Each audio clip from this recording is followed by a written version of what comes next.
פרשת דבורים, קפיטל א', פסוק כ"ז.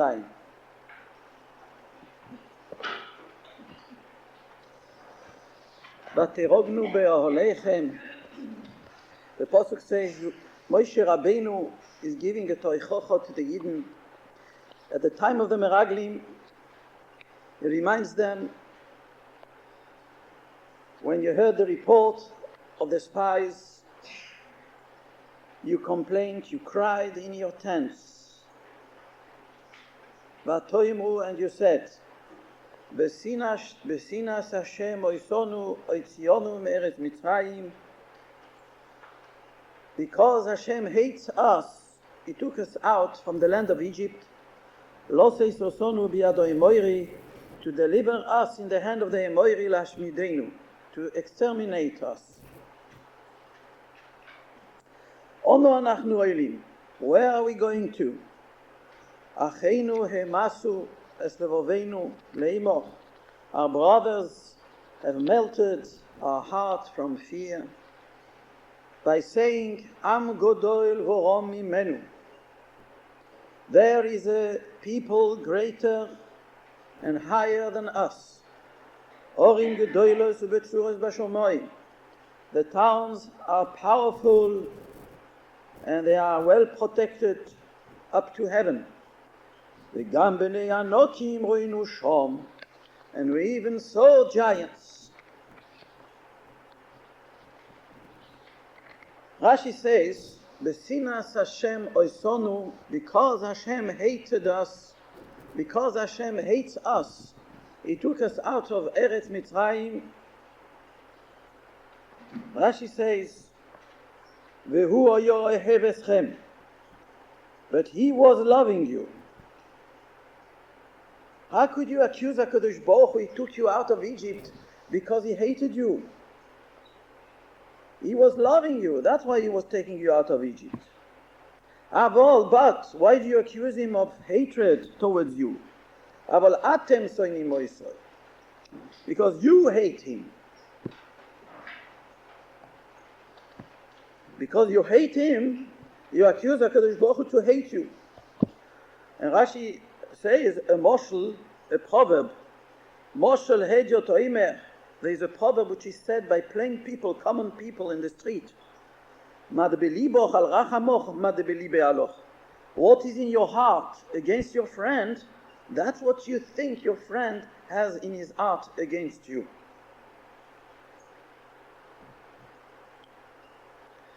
Right, so Rashi tells us here that when the Yidden said, because HaKadosh Baruch Hu hates us, He took us out of Egypt, they were inventing, they were making a false accusation. In actual fact, HaKadosh Baruch Hu loved them, but why did they accuse then HaKadosh Baruch Hu of hating them? Because they hated Him. So what does it mean, that this proverb that Rashi brings? What is in your heart against your friend? You think that's what he thinks in his heart against you. That means there can be, in actual fact, two friends, they love each other,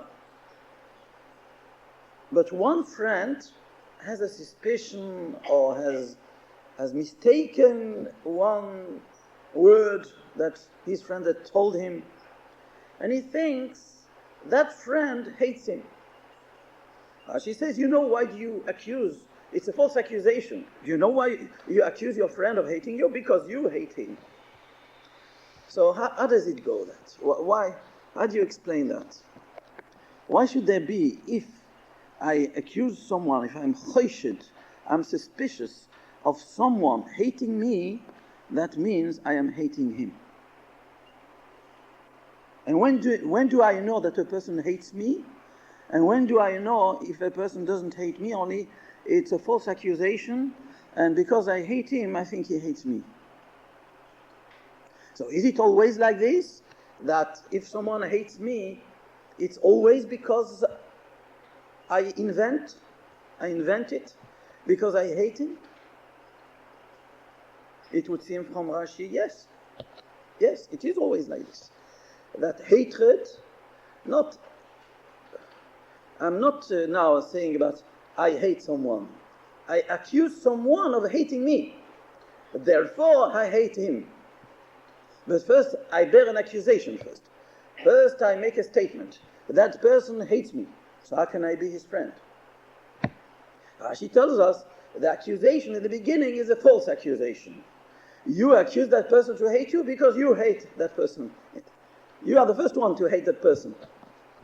So instead of justifying your hatred because that person hates you, first you must realize the accusation is false because you started hating that person. So that needs explaining. We might refer it to the Pasuk in Mishle. Shlomo HaMelech said, Kemayim ponim leponim, kein lev odom leodom. Shlomo HaMelech tells us something very important. That the same as the water, still water, reflects your face when you lean on it, it's the effect of the mirror. The same, the heart of a man towards his fellow man, his fellow human being, is like a reflection of the mirror. That means, if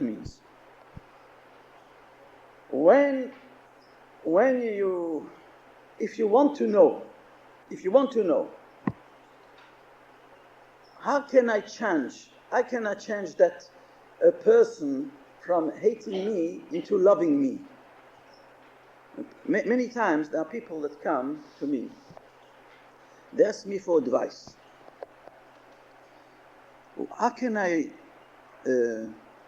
mend my relationship with my in-laws? What shall I do? I know it's not right. I don't get on with them. And what shall I do? Shall I send them a gift? Shall I send them a well-wishing card? What shall I do? Shall I go to them, visit them? I tell them, none of the sort. Don't do that. The same as a mirror. If you look in a mirror, and the mirror pulls the tongue at you, you know it's not the fault of the mirror. And nothing will help if you go to the mirror and you say, well, this mirror is faulty, or I have to change it, or I have to paint it in a different color. Nothing will help. A mirror is a mirror. It's not the mirror that is faulty. It's you. You are pulling your tongue. If you want the mirror to be nice with you, your reflection, then you must change your face in the mirror. Therefore, Shlomo HaMelech said like this. So I always tell them this proverb of Shlomo HaMelech, and it's something absolutely right. If a person does it, it's always true, except in one case. If a person wants another person to love him because he has got a self-interest in that. Let's say that person he wants to gain his friendship is very wealthy. So he runs after that person, he tries to make a friend of that person because that person is very wealthy, and once he will be his friend, he'll help him out in money. That doesn't help there. If you try the mirror, in that case, it doesn't help. So people come and ask a question on that proverb, they say, but many times I try to be friend with that person and he doesn't respond. Why? Why doesn't he respond? So when they ask that question, I realized that kind of friendship they are looking for, in actual fact, it's not the real friendship they are looking for. They are looking for their own self. They want to get a use out of that person, and that therefore they want that person to be friends with them in order for themselves, for their own sake. In other words, they're not interested in being friendly with that person. They want to be friendly with themselves, rather. So I tell them this moshel, also moshel from a classical moshel. Someone says, I love fish. So it has a double meaning, this. I love fish. I love fish. Ask the fish if they're going to respond to this kind of love, of friendship. The fish in the river, when they see the net, they run away from it. Because that kind of love, they're moichel. So it is also sometimes we are frustrated. We are looking for someone, friendship of someone. Someone should respond to my friendship. And we are frustrated, we are upset because he doesn't answer to our overtures. And then we have a kasha on Shlomo HaMelech who says, K'mayim ponim leponim. Shlomo HaMelech said that the mirror is like, the heart of a person is like a mirror. So here, I see, I'm smiling to that person. I try to be his friend, and he doesn't respond. The answer is, in that case, you are not loving your friend. You are loving yourself. It's like a pickpocket who loves your pocket. So what are you going to do? You're going to open the pocket and say, please, help yourself. You are going to close your pocket, and you are going to run away, to take your distance. So it is sometimes with friendships, one has to know to be sincere, to be honest. We speak about the real, true friendship. I want to admire someone, I want to bear affection to that person, I want to give to that person. That kind of friendship is always reciprocal. If you admire someone, if you respect someone, you love someone without any self-interest, forcibly you will be reciprocated. And then the Chofetz Chaim tells the story, an anecdote in Shemiras Aloshen about this rov. There was a rov in a town that had ashamed the butcher in public because the story of Treifes. So the butcher had sworn revenge, to take revenge from that rov, and he decided when the rov goes through the forest on his way out of the town, he's going to kill him with an axe. So the rov goes in the forest, and he sees 50 yards away that butcher comes out with the axe in the air, and mamish like a murderer, he wants to kill him. So the rov didn't know what to do. To run away, he would have caught up with him. To fight with him, he wouldn't have a chance. So he remembered the pasuk of Shlomo HaMelech, K'mayim ponim leponim. So he said like this. He had to work very quick because he had only a few seconds to spare. So he said to himself like this: if that butcher hates me to the point he wants to kill me, it's probably, surely, according to Shlomo HaMelech, it's my own reflection. That hatred, I started it all. I hate him very much.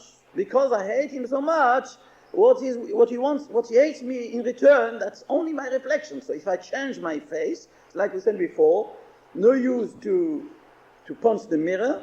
If you want the mirror should give you a nicer picture, you have to change your own feelings. So he started accusing himself. In those few seconds, I was wrong. I was either malbin penecha berobo rabim, and he made shuva gemurah on that. And then he started excusing that butcher and looking at his qualities, until in those few seconds he managed to get out the hatred which he had in his heart against that butcher, the hatred and the despise, and this kind of derogatory feeling, looking down at him. Instead, he started admiring the butcher, looking at his qualities, and in those few seconds he managed to change all his feelings towards that butcher. And when the butcher came to him, he let drop the axe. He fell on his knees and he kissed his feet and he asked him mechila. It's a real story which happened. The Chofetz Chaim tells it to us in Shemiras Aloshen. So that pasuk of Shlomo HaMelech could save your life. The same as it saved the life of this rov. And another thing we learn from here, it doesn't take long, it doesn't take a month, weeks or months to operate. It can operate at the same split second. It doesn't take longer than that. It's something like magic. If you change your feeling towards the people whom you suspect they hate you, or they don't respect you, then it works in the same moment, in the same instant. For example, Sholem Bayis. Always the the root, the pivot of Shalom Bayis, the Mikudah, the point, it always boils down because the partners are not happy that the other doesn't respect them. Whenever you speak with a couple comes for counseling and you ask them their tainus, it always boils down to one thing. Each one complains, the other one doesn't respect. So please, you are the Rov. If you try to influence my wife, she should respect me, then it will be, everything will fall back into order. So what those people don't realize is if you want someone else to respect you, you must first respect them. According to this proverb of Shlomo HaMelech, Kemayim ponim leponim, you see, one should realize that your wife is a mirror. If you think she's a queen, honestly, sincerely, then she'll think you're a king. If you think she's your servant, then she'll think you are her slave. That's how it goes. Very strange. People forget. Everybody, even those who know that pasuk, even those who talk about it. You can give a whole shir about it, and then forgotten. Why? Because in practicing it, it's a different story. But one thing we have to realize, that it works always. It's gule, which is boduk, beduka, menus. Every time it works. So the question is, here, why didn't Rashi bring the pasuk in Mishlei? Instead of bringing the Moshel Hediot, the street, the proverb, what they say the people in the street, why didn't Rashi bring the pasuk in Mishlei? Kemayim ponim leponim ken levodom lodom. Yes. If it works between a human being and another human being, Rashi says it works between a man and a Kadosh Baruch Hu as well. Yes. If you want to discover how much HaKadosh Baruch Hu loves you, what should you do?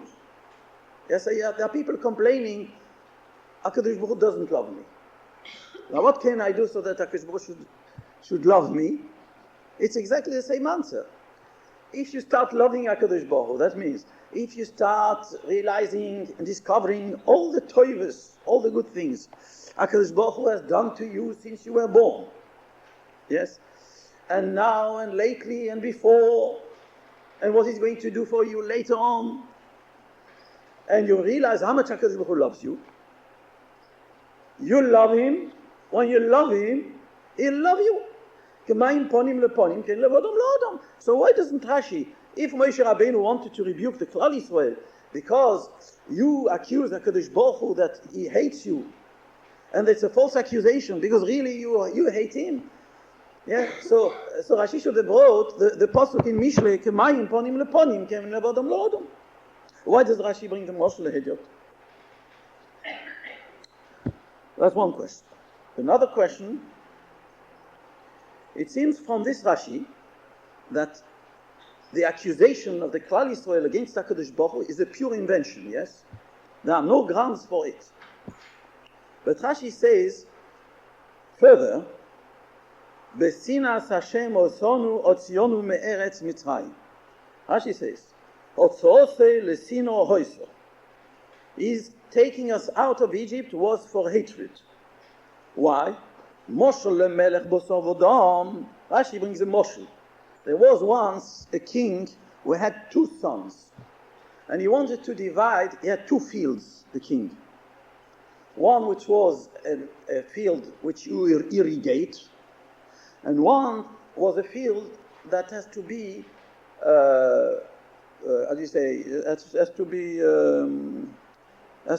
needs rainwater. You cannot irrigate it. There is no well, there is no spring, there is no river, there is only rain.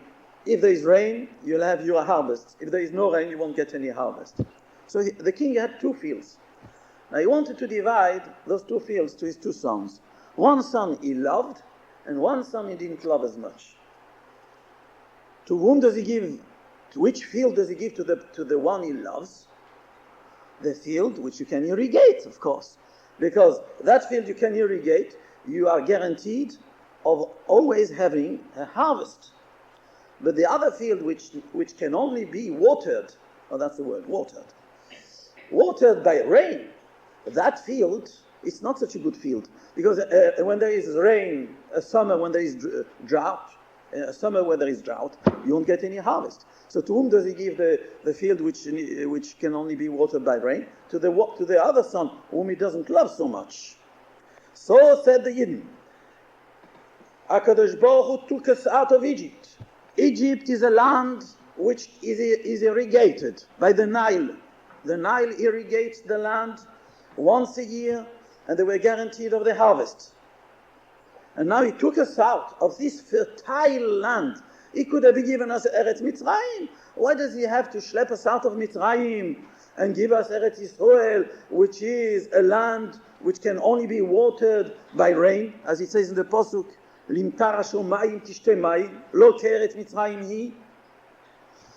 The Pasuk says, because Eretz Yisrael is not like Eretz Mitzrayim, asher tashke beraglecho tigan hayorok, which you irrigate by schlepping water from the river and watering your fields. Eretz Yisrael can only be watered by rain. So why did he give us Eretz Yisrael? He should have given us Eretz Mitzrayim. Eretz Mitzrayim is a much better land. Good. So you see that the sin, the hatred, which the Yidden accuse HaKadosh Baruch Hu to hate them, is based on something real. It's a fact. Understand? So why? So why does Rashi said in the previous Rashi said you are inventing, you are accusing him falsely, and it's a pure invention? It's because you hate him, because you think he hates you. Therefore, because you hate him, you think he hates you. And Rashi himself, a few lines later, tells us no, they had real proof for that accusation. And there is another question yet. Why does Rashi have to say, if he wants to bring proof to the accusation of the Yidden, why isn't it sufficient, the Pasuk itself? What does the Pasuk say? The Pasuk says, B'sinas Hashem oisonu oitzionu me'eretz Mitzrayim loseish osonu biyad oemoiri lehashmideinu. The Yidden tell Moshe Rabbeinu the complaint. HaKadosh Baruch Hu took us out of Eretz Mitzrayim to deliver us in the hand of the Emoiri to destroy us. So that is the taina, that is the argument, that is the ground for the sinner which the Yidden accuse HaKadosh Baruch Hu to hate them. Not because of the land. The accusation is because HaKadosh Baruch Hu wants to deliver them into the hands of the giants. As the Pasuk of Ches says, Onu anachnu oilim, achenu emasu es levoveinu leimor, am godol voro mimenu. We are going into a nation which is a nation of giants. Those towns are fortresses. You want to destroy us. You want to kill us off. So that is the argument of the Yidden. So why does Rashi brings the argument? Because of the two fields, one field which is watered by the river, and one field which is watered by the rain. Rashi doesn't have to bring that argument. There is an argument in the Pasuk. There is another question yet. There is a Rashi in Parshas Meraglim, Shlach Lecho, when the Meraglim came back with those big fruits, this giant grape. There the Pasuk says, V'Chevron sheva shonim nivneso lifnei Tzoan Mitzrayim. Chevron was built 7 years before Tzoyan. Rashi brings the Gemara in Masechet Soiter Lamed Dalet. The Gemara asks like this: how could that be? Ham, who is the father of Canaan and the father of Mitzrayim, had built for his younger son Chevron before, 7 years before, he built Tzoyan, which is for Mitzrayim his older son. It's impossible, the Gemara says. Always a father takes care of the older son first, to build him a town, and then to the younger son. So what does it mean? Hebron was built 7 years before Tzoan Mitzrayim. That means Hebron is better, is more fertile land 7 times more than Tzoyan Mitzrayim. That's what Rashi says there, in the Parsha of Meraglim. And the proof, look at the fruits. Have you seen those fruits in Tzoyan Mitzrayim? Eretz Goshen, right? Eretz Goshen is the best of Eretz Mitzrayim. Have you seen those kinds of fruits there? You didn't. So what does it mean? What does it prove? It proves that Hebron is even better 7 times than Mitzrayim. And Hebron is the worst of Eretz Canaan, because it's a rocky land. It's a land full of stones, of rocks. And that's why it has been consecrated for Kevuras Meisim, for burying people there. The Meoras HaMachpelah is in Hebron. And yet, this Hebron, which is the worst type of land in Eretz Canaan, is 7 times better than the best part of the land, which is Tzoya. That's what Rashi says in Parshas Shelach Lecho. And here Rashi says, no, that Eretz Canaan is worse than Eretz Mitzrayim because you cannot water it by irrigation, by the river. It's a contradiction. So we are going first to answer the first question, and then to answer each one in turn. The first question was, why does Rashi doesn't bring the posuk in Mishle, Kemayim Ponim Leponim? Why does he bring this proverb? Pshat is like this. Kemayim Ponim Leponim is a two-way street. That means, I explain myself. If I want to change the relationship between me and someone else, we want to become friends again. One can start, he can start or I can start. I can start becoming his friends, as we said before, by thinking good of him, and then my reflection, since I'm changing my face, my reflection is going to change as well. So that person is going to be friendly with me. Or he can start. And in reality, no one knows who started the first. Why? Because why do I decide suddenly to change my feelings towards that person? It might well be that person has changed that feeling before. A split second before, that person, I was just thinking good about me. Suddenly I feel I ought to mend the friendship again. So it works both ways. It's a double way, it's a two-way street. With HaKadosh Baruch Hu, it's a one-way street. It's not a two-way street. Only man can start. Why? Because Rabbeinu Shalom, any rate, he loves us. There is no hatred. Why should HaKadosh Baruch Hu hate us? Even the biggest Rosh in the world. Why should HaKadosh Baruch Hu hate him? Why? Hatred is only a trait in a human being. Why? Because hatred is either because of a grudge. I keep a grudge. That person had done me an avle. Or because I fear that person. I'm afraid that person is going to take away something from me. So I hate that person. Or because I'm jealous of that person. Which is similar. I'm jealous of that person. He's taking away from me something. Let's say it's not the same except. It doesn't matter. Any rate, any excuse for hatred, any motivation for hatred is only a person who has got Yetzer Hara. HaKadosh Baruch Hu has no Yetzer Hara, you understand? So therefore there is no hatred. There cannot be hatred from the part of the Rebbeinu Shalom. Therefore, if I want to change my relationship with HaKadosh Baruch Hu, it's not because I'll start to do tshuva and love him, he's going to start loving me. He was loving me in the beginning as well. You understand? That's why Rashi doesn't bring Kemayim Ponim Leponim, Ken Levodom Leodom. Because Kemayim Ponim Leponim, it's a reflection, the reflection will change because I change.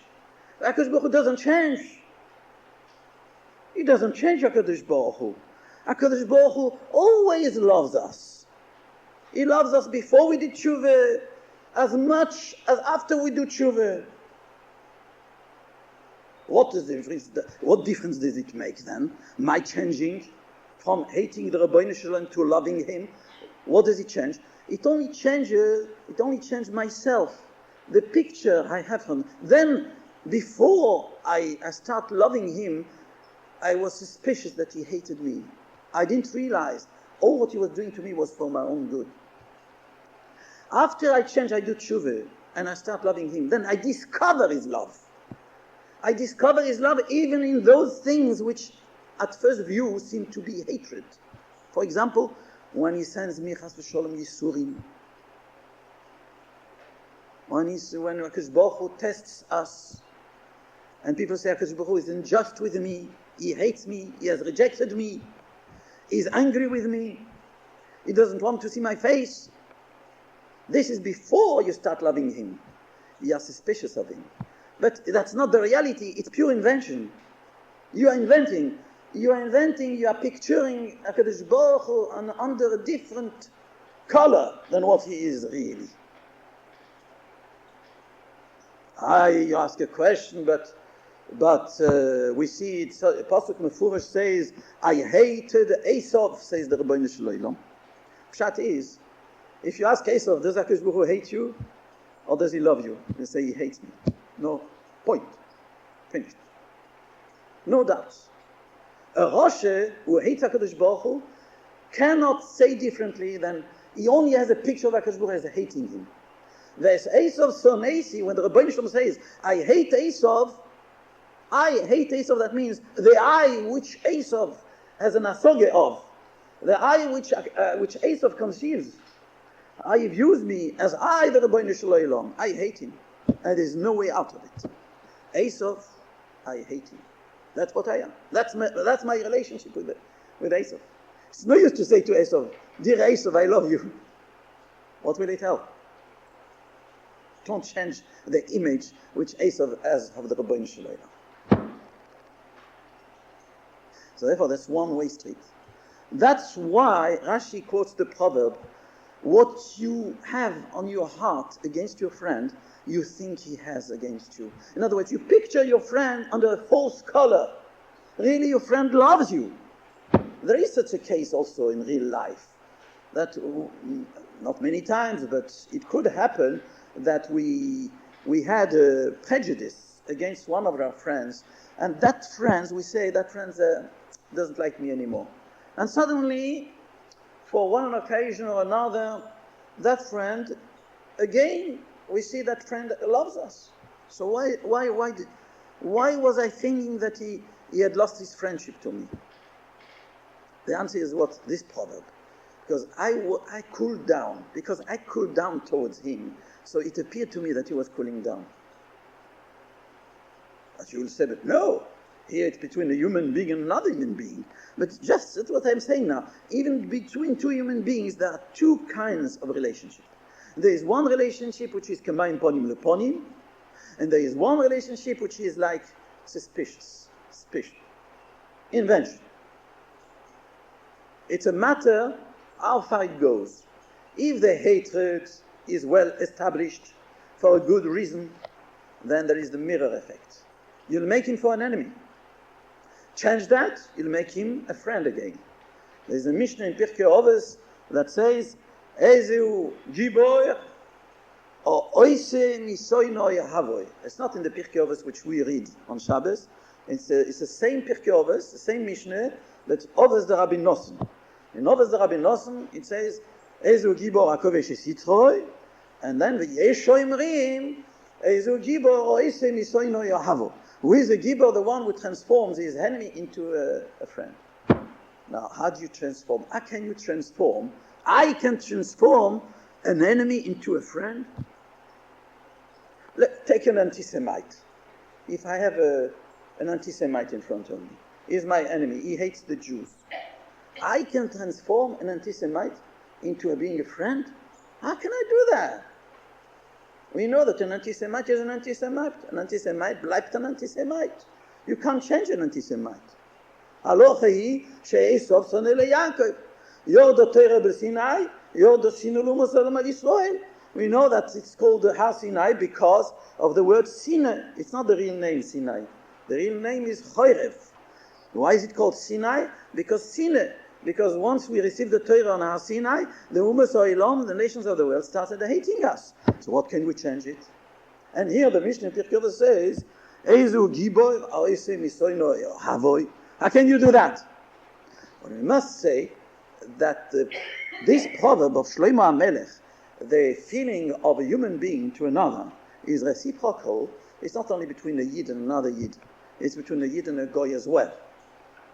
If you have a Goy in the street and you respect him, as the Tosis Yom Tov says, Eve mitalmidov shel Aharon, or you have Shalom, be one of the Talmidim of Aaron HaKohen, love peace, v'roid of Shalom, run after peace. Or have Sabrios, love creatures. Doesn't say, or have Yehudim, or have Yisrael. Or have Abrios, love the creatures. Says the Tosis Yom Tov, love the creatures, it means don't love them love them for one reason only. They are the Berios, they are the creatures of HaKadosh Baruch Hu. Because they have been created by HaKadosh Baruch Hu. If a guy in the street, you meet a guy in the street, the fact that he's there, HaKadosh Baruch Hu gives him life. He created him. He's a Berios Hashem. You have to love him. That's what the Tosis Yom Tov says on Pirkei Avos. And there is a big mistake which us from Yidden, especially from Yidden, but because we are from Yidden, make all the time. We look down at Goyim. We speak bad of Goyim. We hate Goyim. We call them names. Shkutzim. Someone told me,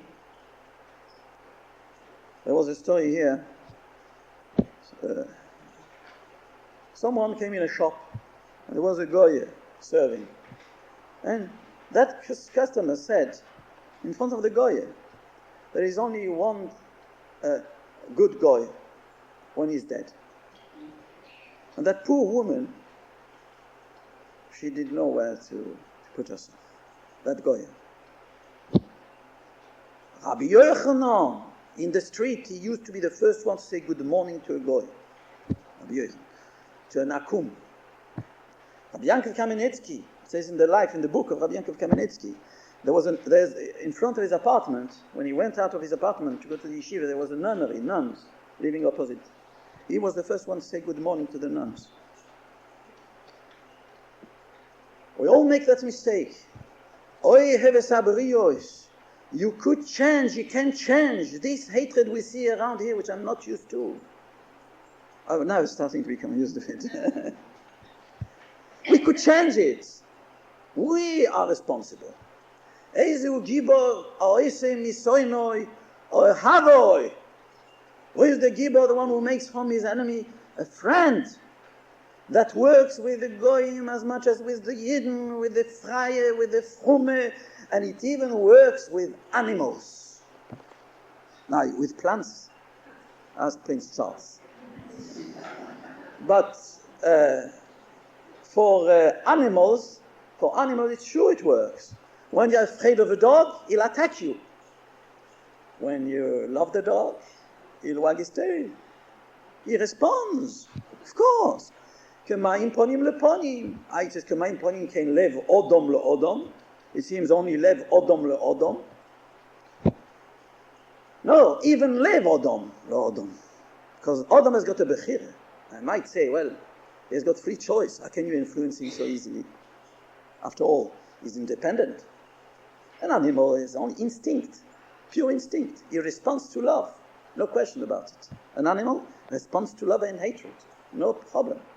But a human being who's got a yetzer hara, he's got bechira, maybe not, maybe he's hopeless, maybe you can't change him, you can't put friendship and love into his heart just by loving him. No, the Pasuk says, even lev odom leodom, even the heart of a man to another man you can change. Therefore, Rashi here doesn't quote that pasuk, K'mayim ponim leponim, because We are speaking towards HaKadosh Baruch Hu now. The Yidden accusing HaKadosh Baruch Hu that HaKadosh Baruch Hu hates them. In actual fact, it's a false accusation.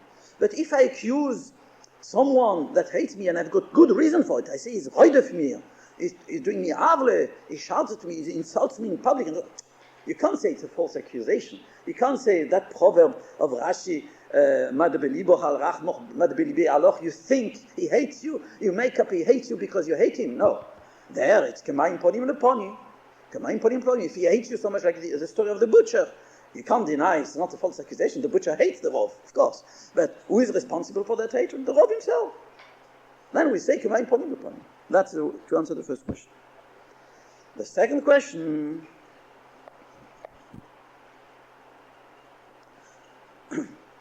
the contradiction of Rashi, the contradiction of Rashi, I don't know if I quote it in the order, it doesn't matter which one, the one that follows is easier.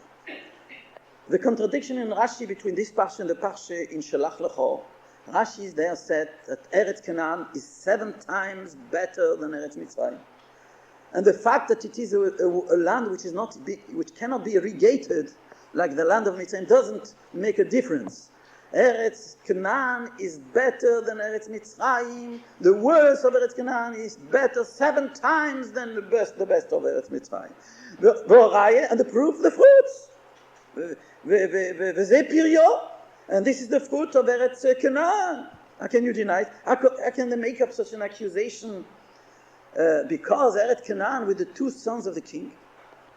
The answer is, since they are making up false accusation, we just said now, once you don't, if you hate the Rebbeinu Shalom, you will turn everything upside down. You'll say the good he does to you is bad, and surely the bad he does to you is bad.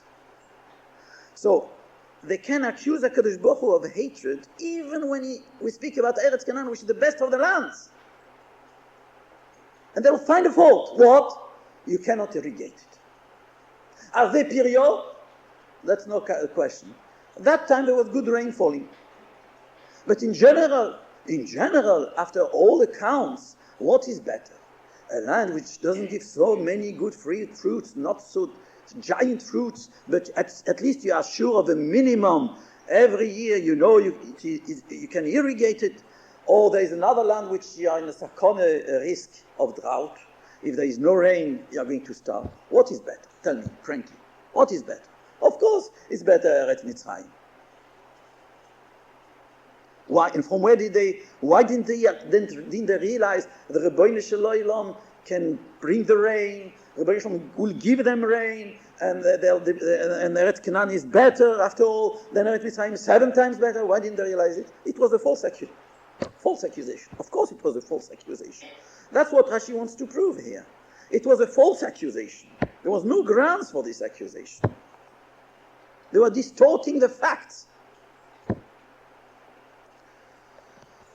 Now, why does Rashi have to bring this argument when the Pasuk itself says the reason why he hates us is because he's going to deliver us into the hands of the giants? Pshat is like this. From where did it all start? When did the Yidden started making that picture of the Rebbeinu Shalom that HaKadosh Baruch Hu hated them? You know when? As soon as the Rebbeinu Shalom took them out of Egypt. As soon as the Rebbeinu Shalom told them, I'm going to bring you in a land flowing honey and milk, where flows honey and milk. Already at the first years of the Midbar, when they started grumbling, that means they were hating the Rebbeinu Shalom. Hating the Rebbeinu Shalom doesn't mean hating mamish, like we spoke last time, hatred, pure hatred. Hating the Rebbeinu Shalom means, like we said about Sinas Chinam, if I have a bad thought about the Rebbeinu Shalom, if I'm being suspicious of the Rebbeinu Shalom, if I think the Rebbeinu Shalom doesn't like me, yes, that is called already sinner of HaKadosh Baruch. You don't need to go very far for it. If we ask each one of ourselves, let us ask a question. I don't know if you'll be able to answer it. Does the Rebbeinu Shalom love me? Not in general. Does the Rebbeinu Shalom love the Klal Yisrael? That we know. We know HaKadosh Baruch Hu loves Yidden. We know that. But let's ask the question individually. Each one. Does the Rebbeinu Shalom loves me? Does he love me? Me. you'll find that question very hard to answer. Very hard. And probably you'll have a tendency to say no. You know why? Because if we would say yes, that would mean we are loving the Rebbeinu Shel Olam. Now, to love the Rebbeinu Shel Olam, one has to be a great tzaddik. Who has Ahavas Hashem? Tell me. Ahavas Hashem, the Chovas Halvova says, he quotes it in the end of his Sefer. Ahavas Hashem is the top. Große tzaddikim, a große tzaddik to have Ahavas Hashem. So of course, if we do not have Ahavas Hashem, the less we have Ahavas Hashem, the less we'll think HaKadosh Baruch Hu has a hava for us. That's why it's such a hard question to answer. That's why. But we can change it in 1 second. If I reflect, and I think that the Chovas always says this, you must reflect, my dear friend, how much the Rebbeinu Shalom loves you, no matter what are your actions, no matter if you are tzaddik or if you are a Rosh, you must always remember the Rebbeinu Shalom loves you. And bring proof to that. Look, Rebbeinu Shalom gave you life, Rebbeinu Shalom gave you a wife, gave you a husband, gave you children, Rebbeinu Shalom gave you a roof on your head, he gave you food, gives you clothing. Every breath of air you must thank the Rebbeinu Shalom and say, Rebbeinu Shalom, you love me, I thank you. No, we are not talking about that. If the Rebbeinu Shalom loves me, why doesn't he make me win the pools? Why doesn't he make me win the pools? If the Rebbeinu Shalom loves me so much, so why doesn't he make me a millionaire? That's what we are asking, you see? We are like the Yidden there. We are distorting the facts. We're inventing accusations, false accusations. In 1 second we can change the whole picture.